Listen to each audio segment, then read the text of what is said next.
Muito bom dia, meus companheiros e companheiras que estão me escutando nesse vídeo novamente, né? Graças a Fênix, nós estamos bombando aí em internação, procurando ajudar as pessoas que mais precisam com essa doença da dependência química. E a Fênix está fazendo um bom trabalho, no qual eu sou associado à Fênix, né? Mas eu não vim falar sobre a Fênix, né? Eu vim apenas dizer hoje, né, que a dependência química, muitas pessoas acham que a dependência química vem com a bebida ou com a droga. A dependência química, ela já vem antes do indivíduo, talvez, né, já foi comprovado cientificamente, ela vem desde o útero materno. Por quê? Fica gravado no subconsciente. Às vezes a criança ela nasce depressiva, ou ela nasce com alguma angústia, e ela não sabe lidar com isso. Então pode ver que vários dependentes químicos, a crise que ele passa são angústias. Ele não sabe lidar com os problemas dele. Então ele busca o quê? Um recurso egóico diferente, que é o álcool, a droga ou um remédio.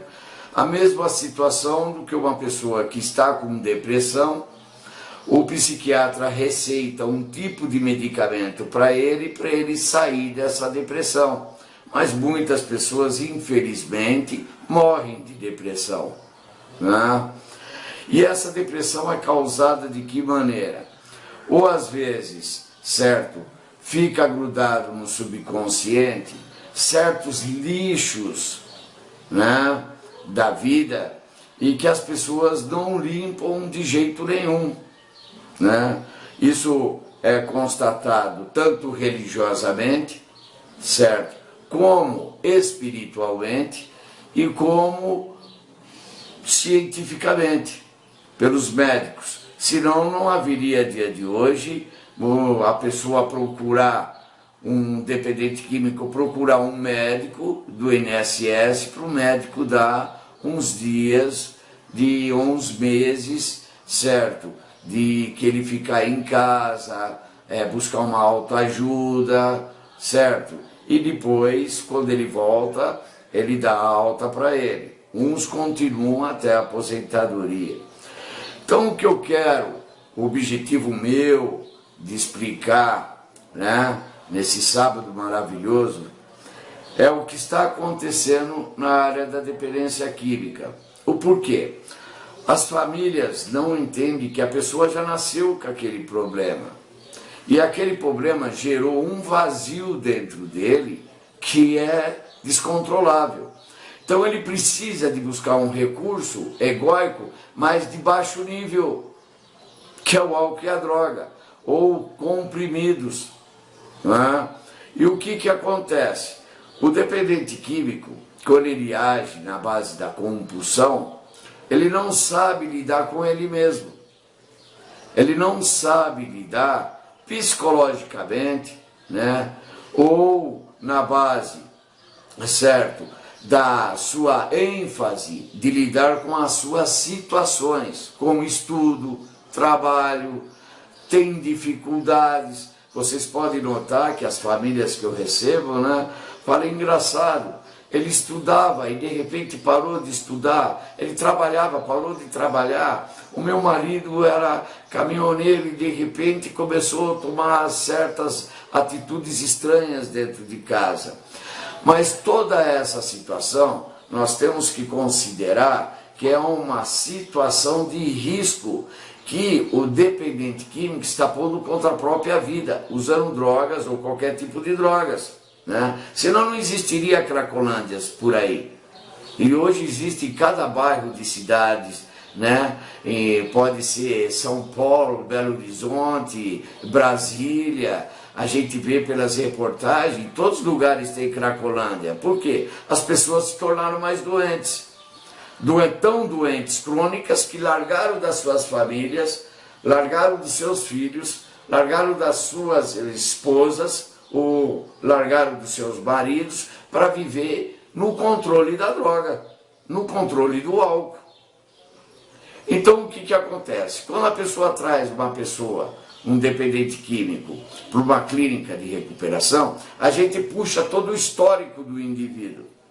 Esse histórico também tem que ser um histórico profissional, para a gente entender o porquê que esse menino caiu nessa ênfase, certo? Dessa compulsão de beber tanto, se drogar tanto. Nós fazemos um histórico do menino, passamos para a psicóloga, trabalhamos em conjunto para descobrir qual é o fator primordial onde que trabalhar com o menino, ou com a garota, ou com a menina, ou com a senhora, ou com o senhor. Porque nós temos que puxar esse histórico, porque isso vem desde criança, ou às vezes veio desde o útero materno. Por isso que os especialistas dessa área, né, como nós que estamos buscando todo dia históricos diferentes, né, trabalhando com os dependentes, aperfeiçoando nessa técnica de trabalho, estamos descobrindo que às vezes o dependente químico ele se tornou um dependente mais grave por causa de uma situação que aconteceu quando o pai dele era vivo. E essa situação está grudada no subconsciente dele, onde, devido a isso, veio uma depressão que ele não sabe se trabalhar com isso. E aonde que ele vai buscar um refúgio ineficiente? Na droga e no álcool. Vocês podem notar, né, não desfazendo, né, não estou aqui para desfazer ninguém, estou apenas aqui para ser explicativo, que quando as pessoas estão em botecos, eles falam da vida dos outros, bebem, falam da vida dos outros. Quem assiste essas videoterapias são famílias, são pessoas que são funcionais, porque um dependente químico não vai querer escutar isso que eu estou falando. Porque, na realidade, no subconsciente do dependente químico, gera uma química da negação. Ele nega o problema dele. Quem não nega é a família. A família começa a negar que tem um problema dentro de casa. Quando a família nega que tem um problema dentro de casa, aí o quê? Aí vem a depressão, ela não sabe lidar com a depressão, com a angústia da vida, que a vida é angústia também. Né? Levantar de manhã, trabalhar, cuidar dos seus afazeres, o dinheiro, o dia de hoje que não está fácil, né? Então tudo tem uma proporção. E o que acontece na área da dependência química? Ele já vem com vários problemas anteriores, né? Principalmente os jovens de hoje, com vários problemas ou familiares, né? Não estou julgando famílias, ou vários problemas familiares, separações, às vezes o pai bate na mãe, a mãe bate no filho ou na filha. Então gera o quê? Como ele já nasceu, certo, com essa propência ao uso de algum subterfúgio egóico ineficiente, o que ele vai procurar? A droga ou o álcool. O que nós estamos lidando com toda essa situação há muito tempo, é que nós estamos reparando que a doença veio antes da bebida e da droga. Ele já era uma pessoa depressiva, já era uma pessoa que tinha comportamentos estranhos, e de repente, quando ele chegou na escola, ou no ginásio, ou no colégio, ou na faculdade, tá entendendo? Ele começou a ter recursos egóicos muito menos sofisticados do que uma pessoa normal. A angústia de uma pessoa normal, certo? Ela é uma coisa natural.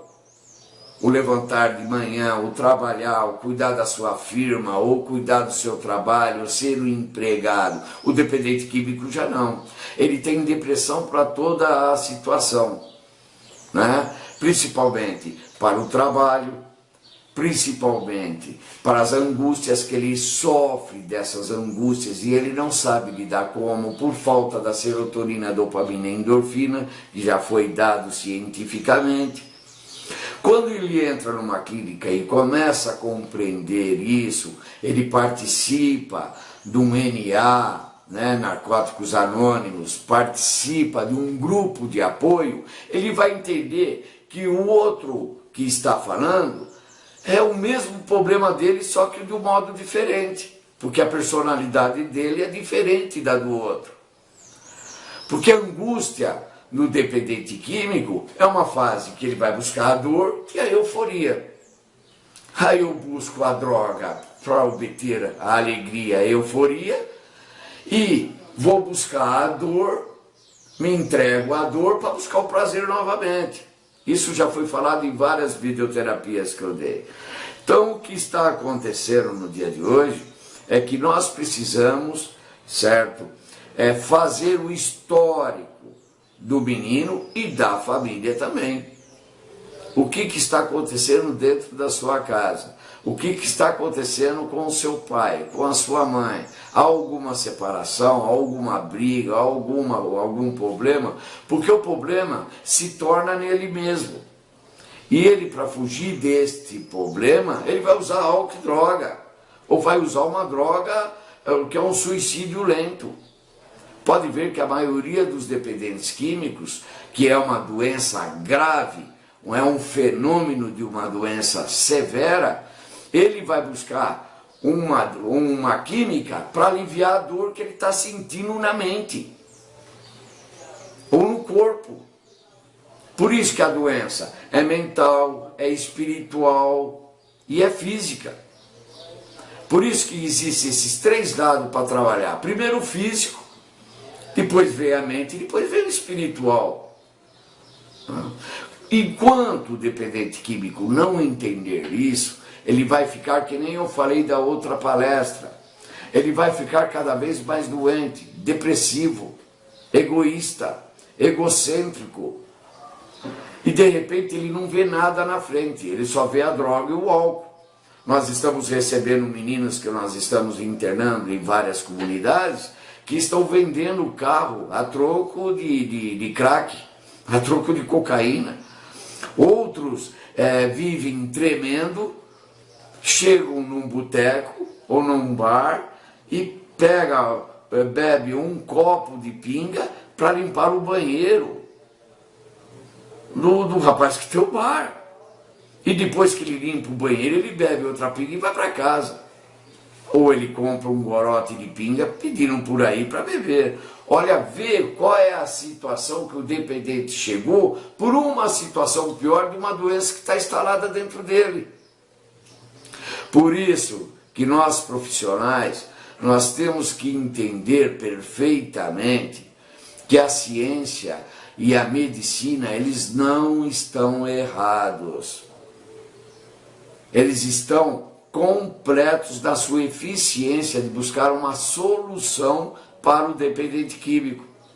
E essa solução, certo, é internar um menino ou menina, certo, ou uma criança, um adolescente, internar, ser explicado dessa desintoxicação que demora 3 meses, para ele o quê? Alterar o nível de consciência. Porque senão ele sai lá para fora, ele fica com o mesmo nível de consciência no seu subconsciente. E ele não sabe se trabalhar com isso. Aí de repente volta a usar a droga novamente, o álcool novamente. Bom, droga e álcool e diazepínicos e comprimidos é uma droga só. Só que tem aqueles que tomam seus remédios que sejam eficientes para a melhora do seu cérebro. E outros que usam de uma maneira, certo, que estraga o seu físico, estraga a sua mente e se torna uma pessoa, inclusive uma pessoa muito insignificativa para a sociedade, certo? Por isso que dia de hoje, quando um dependente químico vai procurar emprego, a coisa mais difícil é um patrão dar um emprego para o dependente químico. Porque às vezes dá um emprego para o dependente químico, ele volta a usar novamente. Então nós, profissionais dessa área, a gente precisa puxar o histórico todo do indivíduo para saber trabalhar com esse indivíduo, certo? Inteligentemente. Né? Não estou criticando clínicas, não estou criticando comunidades, todas são válidas. O que eu estou falando é que os profissionais da área precisam entender, certo, que precisa da história do indivíduo. Porque é a mesma coisa que tem um doutor que fala, porque sou ético, não posso falar, né? Um psiquiatra fala. Quando tem verminose e a barriguinha do menino cresce, é porque o poço está perto de uma fossa, ou está perto do banheiro. Quando a pessoa tem a dependência química que ultrapassou as barreiras, ele já vendeu tudo dentro de casa, ou está vendendo coisas, manipulando, que são mestres de manipulação. O dependente químico é mestre de manipulação. Uns falam até, na brincadeira, tem uns que costuram uma bola de capotão dentro de uma piscina, tá entendendo? Certo?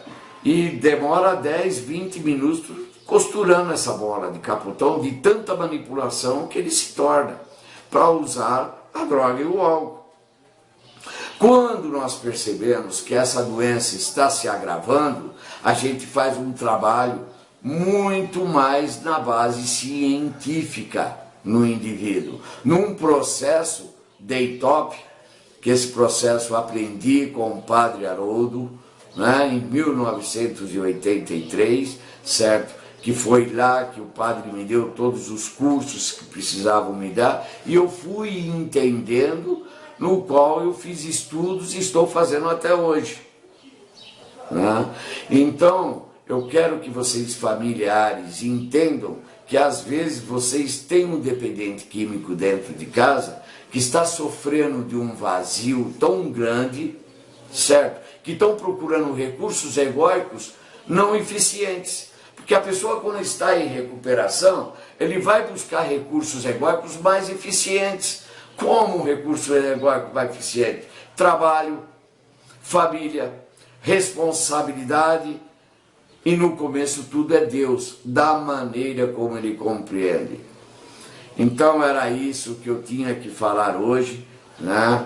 Com toda a competência que a gente age na nossa vida, ajudando essas pessoas de uma forma ou de outra, né?